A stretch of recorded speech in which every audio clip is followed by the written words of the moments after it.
Buenas tardes, bienvenidos a todos y todas a este segundo foro que se titula ¿De qué hablamos cuando hablamos de violencias? Como ustedes habrán visto en las distintas intervenciones en este foro, no todos compartimos las mismas representaciones de aquello que denominamos violencias. Este podría ser un primer punto de partida, que es pensar la dificultad de llegar a una misma definición de violencia. Existen distintos autores y distintas posturas teóricas que ponderan diversas dimensiones de aquello que consideramos violencias. De una forma analítica, nosotras hemos ordenado estas discusiones en dos grandes grupos. Aquellas que se vinculan con las definiciones más restringidas de la violencia, como ustedes podrán encontrar después en los textos, que se vinculan a la violencia física, a la violencia que supone la violencia como un atributo del individuo, que se vinculan a una agresión particular, frente a otro tipo de violencias que ponderan una diversidad de dimensiones que afectan a la vida de los individuos.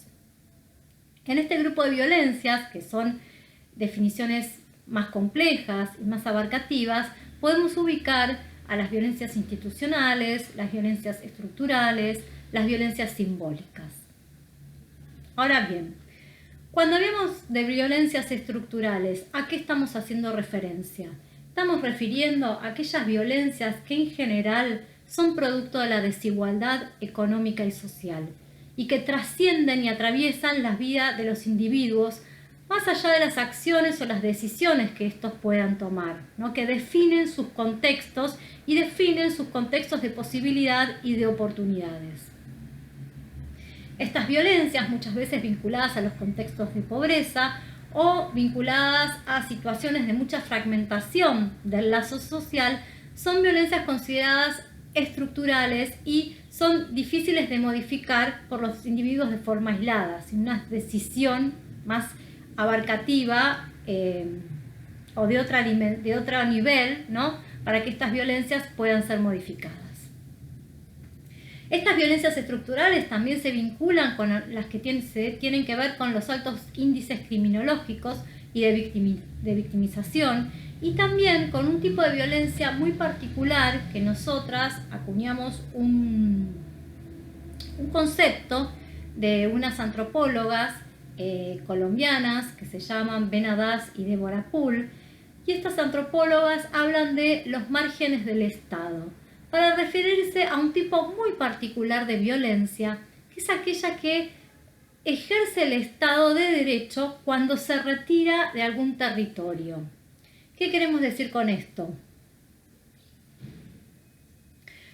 Cuando estamos pensando que el Estado se retira de un territorio, estamos pensando en aquel Estado que no llega a partir de la educación, que no llega a partir de la salud, que no llega a partir del servicio de seguridad, ¿no? Que no llega a partir de la fuerza pública. Son territorios que quedan a merced de las autoridades locales que se arrogan en la facultad del ejercicio de la violencia y muchas veces disputan con el Estado este ejercicio. Es decir, parecería ser que los grupos locales detentan o disputan con el Estado el monopolio del uso de la violencia. Estas violencias que suceden a veces en algunos barrios, donde se pierde el control del territorio, donde esto impacta en la circulación, en el acceso a los servicios públicos, el ingreso de las ambulancias, de los colectivos, ¿no? De poder llegar a la salita de salud, de poder llegar a la escuela, ¿no? En este sentido, estas violencias son definidas como aquellas violencias que se construyen en los márgenes del Estado.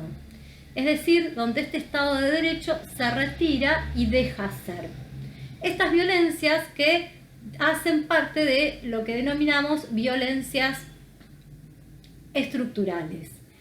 ¿Qué sucede cuando en estos territorios donde atravesados por estas violencias estructurales nos trae aparejado una situación a veces poco discutida o problematizada que tiene que ver con el reconocimiento de la ley como ordenador simbólico?